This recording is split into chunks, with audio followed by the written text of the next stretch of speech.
He had raised that horse from a foal, trained him through storms and seasons, watched him grow from a nervous colt into a partner he trusted with his life. Boone was more than a horse. He was memory, muscle, and the last living thing Levi truly loved. That morning, the corral gate was broken. Splintered wood, hoofprints in the frost-covered dirt, and silence where Boone's steady breath should have been. Levi felt it in his chest before his mind could catch up. Something was wrong. Deeply wrong.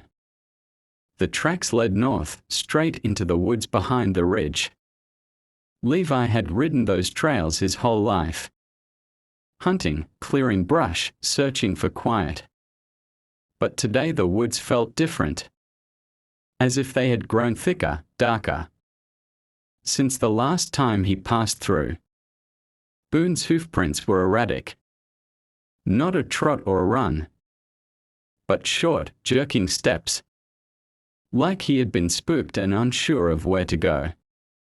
Levi followed them deeper, past landmarks that no longer looked familiar. The trees seemed to close in behind him. The air grew still, pressing against his skin like damp cloth. And then he saw it. A cabin. Crooked, slanted, swallowed by vines. No path led to it. No chimney smoke. Just a sagging structure standing alone where there should have been nothing. Boone stood 20 feet away, trembling. His ears pinned back. His body rigid. He refused to move any closer. Levi called out softly, but Boone did not even blink. His gaze was locked on the cabin as if it might reach out and grab him. Levi approached slowly. Each step on the mossy ground felt heavier than the last. The porch boards creaked beneath his boots. The door was half open, swaying gently in the breeze. Though Levi could not feel any wind. Inside, the light was strange. Filtered. Grey. Dust floated in the air like ash. The furniture was old, covered in sheets. A broken table leaned against one wall. A rocking chair faced the fireplace, still and empty. And on the mantel, above a cracked oil painting, hung a photograph. He stepped closer. The faces were faded, but one stood out. A tall man, serious eyes, hand resting on a young boy's shoulder. Levi froze. The face was familiar. Too familiar. It was his grandfather. But his grandfather never lived here. No one in the family ever mentioned a cabin. Levi opened a nearby drawer, half expecting it to be empty. Instead, he found a diary. The cover cracked with age, but the ink still sharp on the pages. The entries were dated from the 1930s, each one more fragmented than the last. The final page read, "Boone keeps circling the cabin. He senses it again. Same as last time. The woods have shifted and the shadow is back." Levi dropped the book. His heart pounded against his ribs. Boone. The same name. The same reaction. He stepped outside, but Boone was gone. So was the trail. No hoofprints. No broken branches. Just a wall of trees that looked the same in every direction. Levi turned back. The cabin's door was closed now. The window curtains drawn.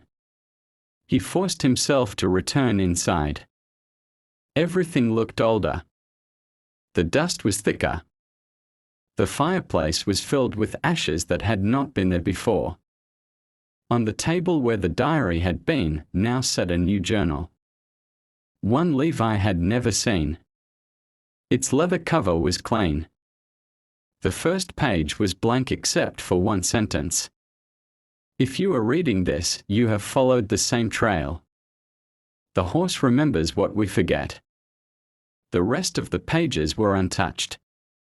Levi stepped out again, shouting Boone's name. Silence. The kind of silence that throbbed in his ears. He turned in every direction, but the trees only watched. Then, from the edge of the woods, Boone appeared. Standing still. Not blinking. Waiting. Shall I continue? Levi began walking toward Boone, but something made him stop. The horse would not move. His eyes were fixed on the cabin door behind Levi, and his chest heaved with each breath. It was not just fear anymore. It was warning. Boone was trying to keep him from going back. Levi turned to look one last time. The cabin, now that he saw it from this angle, seemed wrong. Its roof sloped downward more than it should. The walls leaned inward like it was collapsing into itself. And the porch boards where he had just stepped were now missing entirely. But Levi had the journal. It was real. He pulled it from his coat, opened it again, and flipped to the middle. The words were faint, but they were there. We built the cabin to cover what the ground would not keep. It pulls the animals back. It pulls the bloodlines. He read the next line aloud. It remembers who buried the first thing. Levi's throat tightened. His family had lived on this land for nearly a century. Had his grandfather built this place? Or buried something beneath it?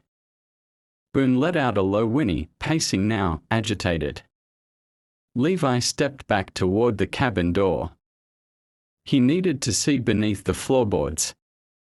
If something had been buried, he had to know.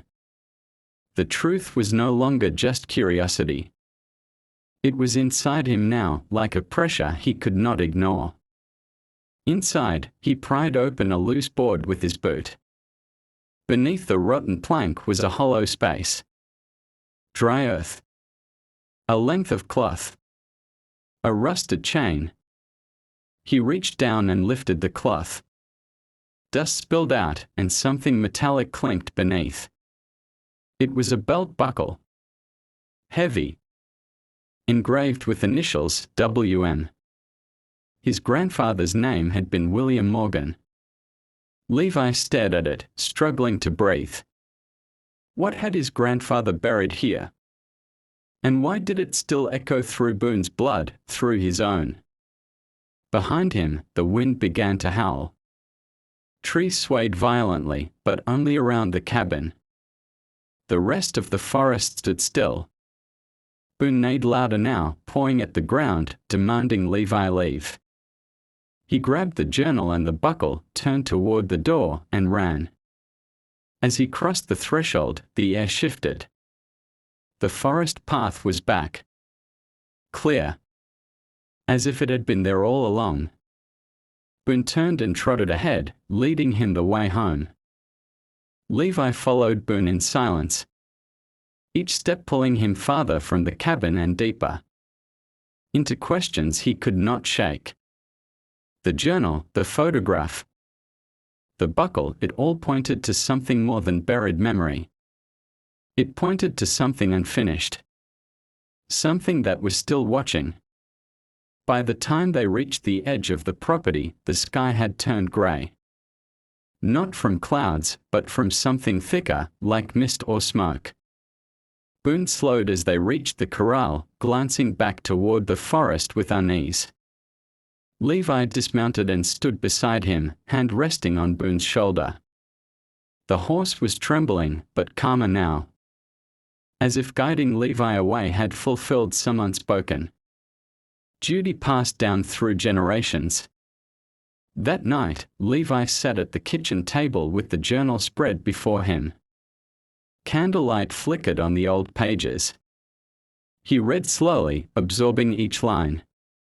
His grandfather had known. The cabin was not just hidden, it had been sealed.